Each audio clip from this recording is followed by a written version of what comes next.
L'épisode s'ouvre avec Yurdal, qui demande à Octet ce qu'il compte lui offrir en échange du service qu'il vient de lui rendre. Contre toute attente, Yurdal ne réclame pas d'argent, mais une réponse. Il veut savoir quelle est exactement la relation entre Octet et Belize Bien. Pendant ce temps, Belize se réveille en larmes. En regardant la photo de son défunt père, elle réalise qu'Octet n'est pas l'homme intègre qu'elle admirait.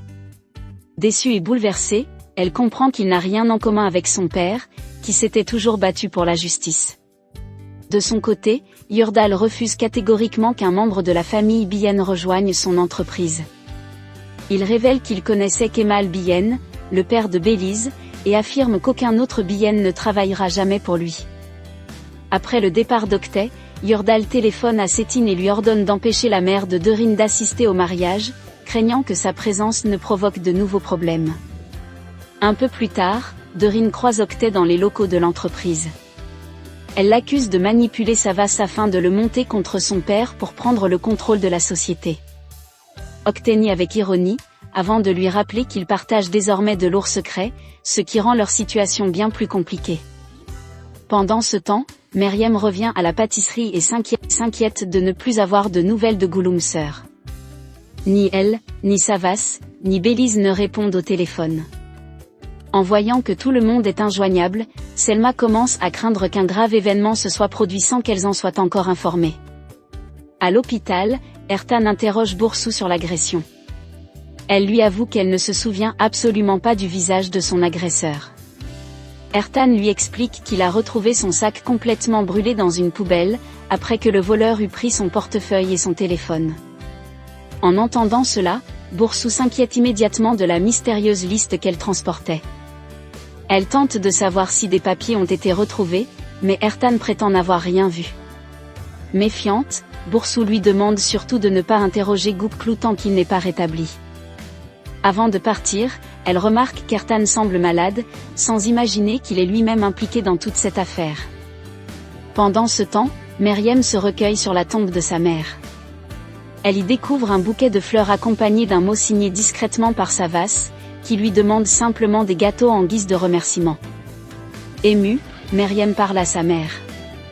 Elle lui confie qu'elle voit désormais Savas sous un autre jour, tandis qu'Octet, lui, est devenu un véritable monstre.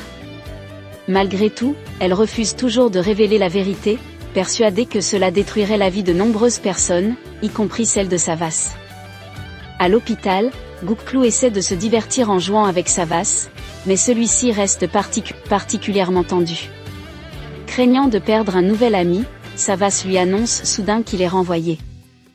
Gouklou comprend immédiatement que son ami cherche seulement à l'éloigner du danger et refuse d'abandonner. Devant son insistance, Savas finit par lui promettre de créer sa propre entreprise afin qu'il puisse travailler loin des enquêtes les plus risquées. Quelques instants plus tard, Boursou arrive à l'hôpital. Gouloumser profite de l'occasion pour la taquiner en disant que c'est désormais à son tour de prendre soin de Gouklou. L'ambiance devient plus légère, jusqu'à ce que Boursou annonce qu'elle est venue le chercher. Le suspect a été arrêté et elle a besoin de son témoignage pour l'identifier. En entendant cette nouvelle, Savas s'interroge, tandis que Gouklou reste persuadé que leur agresseur n'était pas un simple vagabond, mais un professionnel envoyé pour faire disparaître des preuves. À la pâtisserie, Selma s'inquiète de ne toujours pas avoir de nouvelles de Belize, qui ne répond à aucun de ses appels. Meriem lui propose simplement de chercher une autre avocate si nécessaire. En attendant, les deux femmes profitent de leur journée de ménage et parlent de leur première paix. Selma prévoit de payer ses factures et de réparer le toit de sa maison, tandis que Meriem espère récupérer le collier de sa défunte mère, convaincue qu'il n'a pas encore été vendu. Pendant ce temps, Yurdal reçoit la visite de Dorine. Inquiète, elle lui conseille de se méfier d'Octet et de l'éloigner de l'entreprise. Yurdal écoute ses avertissements sans vraiment les prendre au sérieux. Il affirme qu'il ne fait confiance à presque personne, mais sent malgré tout que Dorine lui cache encore quelque chose. Lorsqu'elle quitte son bureau, il reste persuadé qu'elle en sait bien plus qu'elle ne veut l'admettre. De son côté, Belize reçoit un message d'Octet qui tente une nouvelle fois de se justifier, affirmant que tout n'était qu'un accident. Mais cette fois, Belize ignore complètement son message. Au commissariat, Octet met la pression sur Ertan avant l'identification du suspect. Il vérifie que le faux coupable a bien été acheté et menacé afin qu'il garde le silence. Au même moment, Savas, Boursou et Goupclou arrivent au poste. Goupclou ne cache pas son mépris envers Octet, tandis que Boursou remarque qu'Ertan paraît encore plus mal en point. Pour éviter d'éveiller les soupçons, Octet lui ordonne discrètement de changer de pantalon afin de cacher les traces de sang présentes sur ses chaussures. Pendant ce temps, Meriem se rend chez le bijoutier pour récupérer le collier de sa mère. Malheureusement, le commerçant lui affirme qu'il n'a jamais vu ce bijou et qu'il n'existe aucune autre bijouterie dans les environs. Déçue, Meriem repart les mains vides, sans savoir que ce mystérieux collier continue de cacher un secret bien plus important qu'elle ne l'imagine. Au commissariat, Goupclou est appelé pour identifier le suspect arrêté. Dès qu'il le voit, il affirme avec certitude que ce n'est pas l'homme qui lui a tiré dessus. Selon lui, son agresseur était plus grand, plus costaud et surtout beaucoup plus entraîné. Ertan tente de lui faire croire que le choc a peut-être altéré ses souvenirs, mais Goupclou ne se laisse pas convaincre. Malgré son témoignage, Octet décide de maintenir l'arrestation, expliquant que les images de vidéosurveillance suffisent pour inculper le suspect. Furieux de ne pas être écouté, Goupclou quitte la salle convaincu qu'on cherche à étouffer la vérité. Pendant ce temps, Bélise reçoit la visite de Nourten. Inquiète de ne plus avoir de nouvelles, celle-ci vient directement chez elle. Bélise lui annonce alors une décision inattendue, elle a définitivement rompu avec Octet. Une révélation qui laisse Nourten complètement sous le choc. Au commissariat, Octet s'inquiète ensuite de la blessure d'Ertan. En apprenant que c'est Goupclou qui l'a frappé à la jambe durant leur affrontement, il lui demande immédiatement si le faux suspect porte exactement la même blessure afin que leur mise en scène reste crédible. À la sortie, Savas rejoint Goupclou et Boursou. Goupclou répète que l'homme arrêté n'est pas le véritable coupable. Il est persuadé que le voleur savait parfaitement où tirer et qu'il s'agissait d'un professionnel. Boursou reconnaît que les images montrent pourtant le suspect revenir pour l'attaquer, mais Goupclou insiste, quelqu'un d'autre est derrière tout ça. C'est alors qu'il se souvient d'un détail capital, pendant leur combat, il a blessé son agresseur à la jambe avec une barre de fer. Savas comprend aussitôt que cette blessure pourrait enfin permettre d'identifier le vrai responsable. Quelques instants plus tard, Boursou décide de vérifier elle-même. Elle entre dans la cellule du suspect et exige qu'il retire son bandage. L'homme présente effectivement une blessure à la jambe, mais quelque chose ne colle pas. À peine sorti de la cellule, Boursou reste profondément troublé, tandis qu'Ertan rassure discrètement le faux coupable en lui promettant que l'argent fera bientôt oublier toute cette histoire. À l'extérieur, Savas préfère suspendre l'enquête pour le moment. Pendant que Goupclou plaisante encore avec Boursou, celle-ci finit par l'aider à marcher en passant son bras autour de lui, un geste qui surprend même Goupclou et laisse entrevoir une certaine complicité entre eux. Au même moment, Meriem arrive au commissariat et tombe sur Savas. Les deux échangent enfin quelques mots dans une ambiance beaucoup plus apaisée.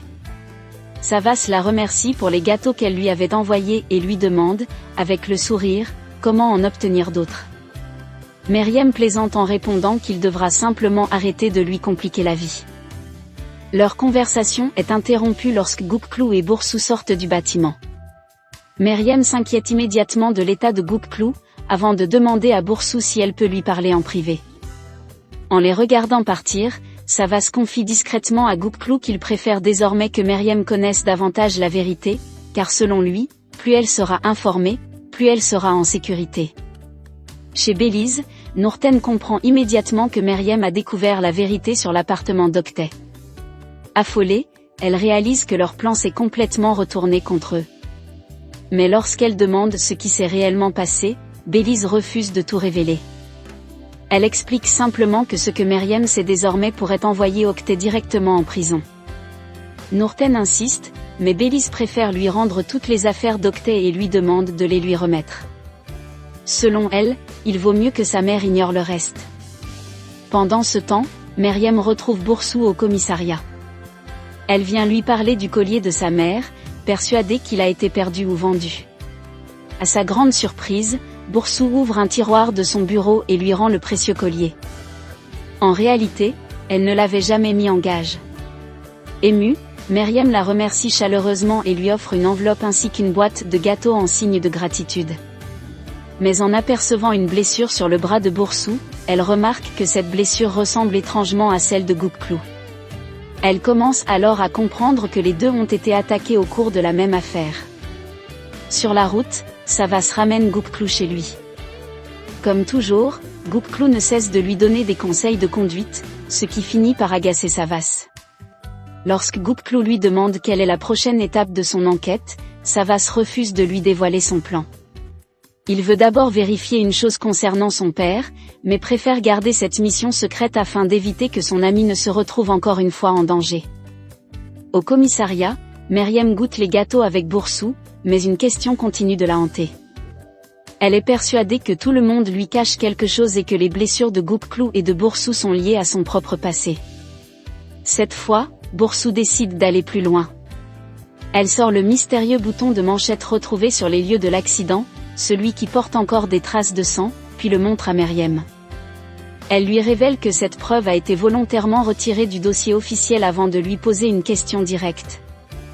À qui appartient ce bouton, Meriem ? En voyant cet objet, Meriem est complètement bouleversée. Sans répondre, elle quitte brusquement le bureau. Boursou se lance immédiatement à sa poursuite en l'appelant, déterminé à lui faire enfin dire toute la vérité. Et voilà pour le résumé de l'épisode 27 de Meriem.